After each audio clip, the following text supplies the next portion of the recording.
سے Thomas Edison نے bulb بنایا، اب یہ ایک کافر کی ایجاد تھی۔ یہ ساری ایجادات کا جو بھی مسجد میں استعمال ہو رہا ہے، مدرسوں میں استعمال ہو رہا ہے، ہم قرآن پڑھ رہے ہیں، کتاب پڑھ رہے ہیں، اقرا بسم ربک الذی خلق کی ترجمانی کر رہے ہیں، تو اس کا اجر اس کو ملتا ہوگا، اس کا ثواب میں کوئی حصہ ہوگا، یس اور نو؟ دیکھیں، بنیادی بات یہ ہے کہ اس کائنات میں سب سے پہلے جو انسان آئے ہیں وہ نبی بھی تھے، صحیح، اور پھر انبیاء علیہم التسلیمات کا جو سلسلہ چلا ہے تو نوح علیہ السلام نے کشتی بنائی ہے، صحیح، اور وہ کشتی اللہ کے حکم سے، اللہ کی منشا سے بنائی ہے۔ وَاصْنَعِ الْفُلْكَ بِأَعْيُنِنَا وَوَحْيِنَا۔ ہماری آنکھوں اب کے آپ سامنے مجھے بناؤ۔ یہ بتائیں کہ یہ ووڈ انجینئرنگ کی طرف اشارہ نہیں؟ بالکل ہے۔ داؤد علیہ السلام کے لیے اللہ کریم نے لوہے کو پگھلا دیا اور وہ اس سے زرے، تلواریں، اسلحہ بناتے تھے۔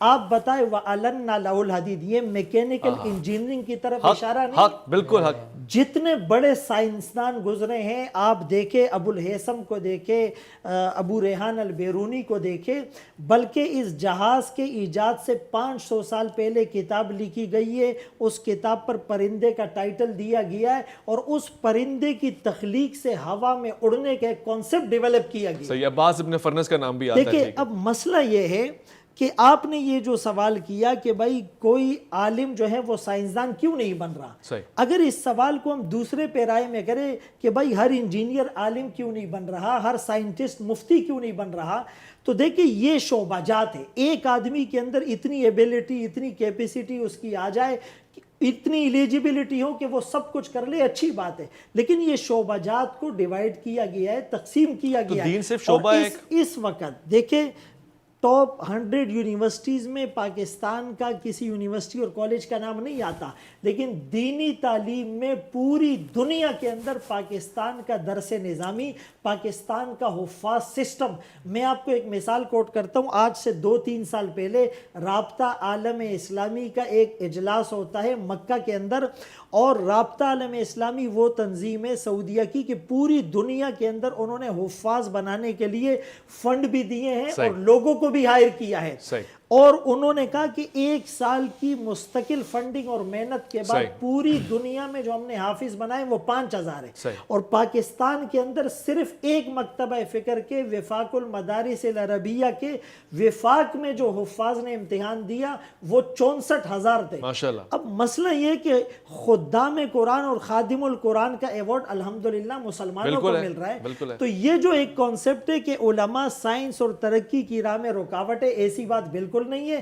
ہم لوگوں کے اپریشیٹ کرتے ہیں، اور قرآن کریم میں جو میں نے آیت کوٹ کی، اللہ کریم نے آدم علیہ السلام کو فرشتوں پر فضیلت دی علم کی وجہ سے، یہ ادھوری بات ہے، علم تو فرشتوں کے پاس بھی تھا، ہم کیسے اتنی جرت اور جسارت کر سکتے ہیں کہ وہ فرشتے نسبح بحمدک ونقدس لک، اور غلاظ شداد لا یعصون اللہ ما امرہم یفعلون ما یؤمرون یحمل عرش ربک فوقہم یومئذ ثمانیہ، اتنی بڑی عبادت اور اطاعت بجا لانے والوں کے پاس علم نہیں تھا، علم تھا لیکن ان کا علم جامد تھا۔ فرشتوں کا ایمان اور ان کا علم اس میں جمود ہے، لا یزید ولا ینقص، نہ بڑھتا ہے نہ گھٹتا ہے۔ انبیاء کا ایمان یزید بڑھتا ہی ہے، گھٹتا نہیں ہے۔ میرا اور آپ کا ایمان اور علم بڑھتا بھی ہے، گھٹتا بھی ہے۔